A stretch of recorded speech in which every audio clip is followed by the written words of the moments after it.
Day 14 اگست 1947 پر ہے، اور سب سے پہلے آپ تمام لوگوں کو میری طرف سے جشن آزادی مبارک ہو۔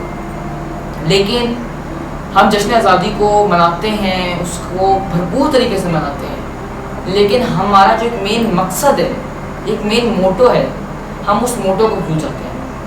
ہم ہر طریقے سے اس کو مناتے ہیں، ہر باجے بجاتے ہیں، تقریبیں کرتے ہیں، جلوس جلسے کرتے ہیں۔ تو آج کی ویڈیو میں آپ تمام لوگوں کو ایک نیا منظر میں پیش کرنا چاہوں گا کہ جس دن ہمارے ملک کو ایک آزادی کا ایک الگ ملک کی شناخت ملی۔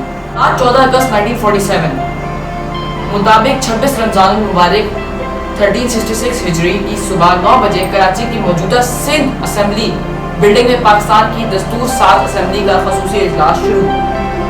صبح سے ہی عمارت کے سامنے پرجوش عوام جمع تھے جب پاکستان کے نامزد گورنر جنرل محمد علی جناح اور لارڈ ماؤنٹ بیٹن ایک مخصوص بگی میں سوار اسمبلی ہال میں پہنچے تو عوام Muslims desire freedom more than anyone else. Because love for freedom, fraternity, liberty is the lifeblood of their existence. But freedom must mean freedom both from the British exploitation and Hindu domination.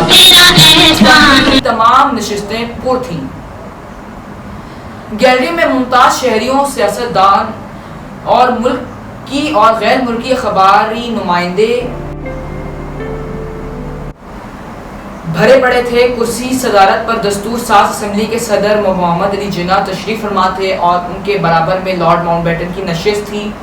دونوں اکابر نے جب اپنی اپنی نشستیں سنبھالی تو کارروائی کا باقاعدہ آغاز ہوا۔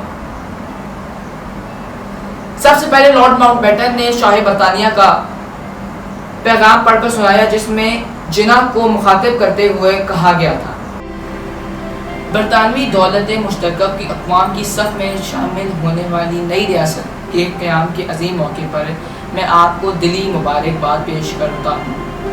آپ نے جس طرح آزادی حاصل کی ہے وہ ساری دنیا کی حریت پسند عوام کے لیے ایک مثال ہے۔ An act to make provision for the setting up in India of two independent dominions to substitute other provisions for certain provisions of the Government of Indian Act 1935, which applied outside those dominions, and to provide for other matter consequential on or connected with the setting up of those dominions. 18 July 1947.